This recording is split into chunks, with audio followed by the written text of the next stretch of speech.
Hola. Muchas religiones tienen como uno de sus planteamientos fundamentales la existencia después de la vida. Es decir, que de alguna forma nuestra personalidad, nuestras características distintivas, individuales, nuestro espíritu, nuestra alma, como le llamen las distintas religiones, sobrevive a la muerte de nuestro cuerpo físico. No solo esto, sino que además existe la posibilidad, de una u otra forma, de comunicarse de aquel lado donde están los muertos a este lado donde estamos los vivos. Es decir, hay gente que cobra, vive, se dedica a comunicar a algunas personas que están vivas con lo que supuestamente les dicen otras personas que ya están muertas. No voy a dedicar demasiado tiempo a decir que la mente, hasta donde sabemos la personalidad, la individualidad, el comportamiento, etc., son una función de nuestro cerebro como la digestión, es una función de nuestro aparato digestivo. Cuando morimos nadie pregunta dónde fue la digestión y obviamente nadie debe preguntar a dónde fue la personalidad. La personalidad se extingue al extinguirse la actividad cerebral y no hay ninguna prueba en contrario. Pero hay muchas ganas de creer que esto no es cierto y que de alguna forma hay algo mágico, sobrenatural, preternatural, sutil, trascendente, que consigue la maravillosa tarea de escapar después de la muerte e irse a vivir por ahí, en un paraíso, en un infierno, en una preparación para la reencarnación dentro de la rueda de la vida. En fin, hay, como en todo buen mercado, para todos los gustos. Pero, ¿se imagina usted una tortura peor que ponerse en contacto con sus seres queridos cuando usted ya está muerto y no puede hacer absolutamente nada por ellos? La vida después de la vida sería la tortura más aterradora que uno pueda imaginarse.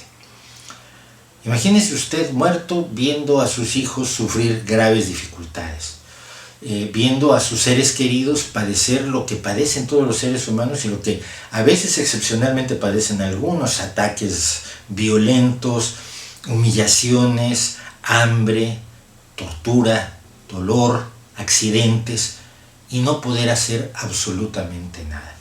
Un Dios que creara esta vida después de la vida,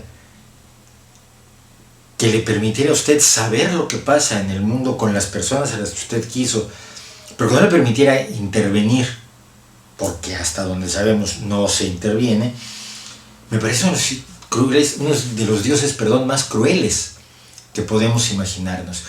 Es decir, nos somete a la tortura plena de la omnisapiencia, de la omnisciencia, de saber todo lo que hay mal en el mundo y de no poder hacer absolutamente nada. En la vida real nos vemos impotentes ante muchas cosas, pero algo intentamos hacer. Participamos en una ONG, acopiamos alimentos cuando alguien sufre una catástrofe. Hasta los más duros tienen momentos en los cuales se solidarizan con otras personas a las que no conocen porque empatizan con su dolor. Pero estando muerto uno no puede empatizar con el dolor de los otros, tiene que ver impotente cómo sufren todo género de barbaridades. Dicen que algunos casos de intervención sí ha habido, pero uno se preguntaría por qué son tan escasos, por qué son tan puntuales, por qué son tan indemostrables, para empezar, y por qué no tienen derecho todos los muertos, sobre todo si han sido buenos y si han cumplido más o menos con los rituales mágicos de su religión, no tienen derecho a estar al tanto de sus seres queridos y poderlos seguir ayudando. Papá nos vigilará desde el cielo es una frase muy guapa, pero papá no nos vigila desde el cielo en realidad. En realidad la gente sigue teniéndose que enfrentar a la adversidad totalmente sola. ¿Realmente encuentran una satisfacción en pensar que hay una vida después de la vida? Se suele decir a los ateos que una de las cosas que nos diferencian de los religionistas es que nosotros somos más tristes porque no creemos en una vida posterior.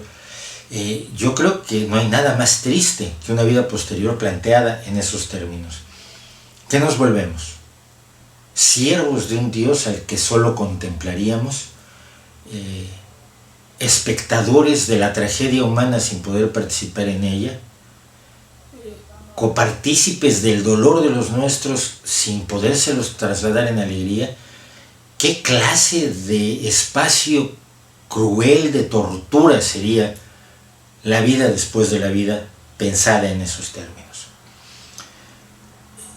No veo qué consuelo puede tener para ninguno de nosotros pensar que hay una vida después de la vida, pensar que no todo termina cuando termina nuestra vida y que hay algo más. Como ese algo más no fuera un renacimiento como el que plantean los budistas, en el que no tiene uno ninguna memoria de ninguna vida pasada, no me parece que tenga sentido. Por supuesto, si uno no tiene memoria de ninguna vida pasada, es como si no lo hubiera tenido, y tampoco tiene ninguna utilidad ni ningún valor creer en esa reencarnación, en esa vida posterior, en esa vida futura. Quizás a veces no pensamos con cuidado el tipo de argumentos que se oponen, ya no solo a la idea de que no tenemos pruebas de que exista ninguna deidad, ningún dios, ni los dioses más divertidos y simpáticos, ni los dioses más brutales y sanguinarios, sino al hecho mismo de el tipo de vida emocional, moral, espiritual que puede tener un ateo.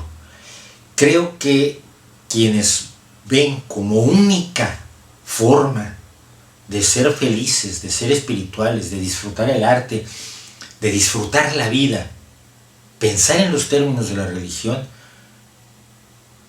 se están perdiendo de mucho de lo que muchos ateos, no diría todos, pero muchos ateos no nos perdemos. Sabemos que esta vida es la única que tenemos, hay que vivirla a plenitud, es la única vida en la que podemos hacer el bien, es la única vida en la que podemos hacer el mal irreparable, porque el mal que hagamos no será recuperado por un Dios en la otra vida, y no se ganará el cielo a alguien porque le hayamos hecho daño, sino que le habremos hecho un daño irreparable. Y esto es lo que moralmente hace al ateo consecuente evitar el mal y buscar el bien. La mayor felicidad de todos es también la mayor felicidad de uno. Y la vida después de la muerte no parece, en realidad, ninguna felicidad. ¿Para qué creer en una tortura? ¿No cree usted?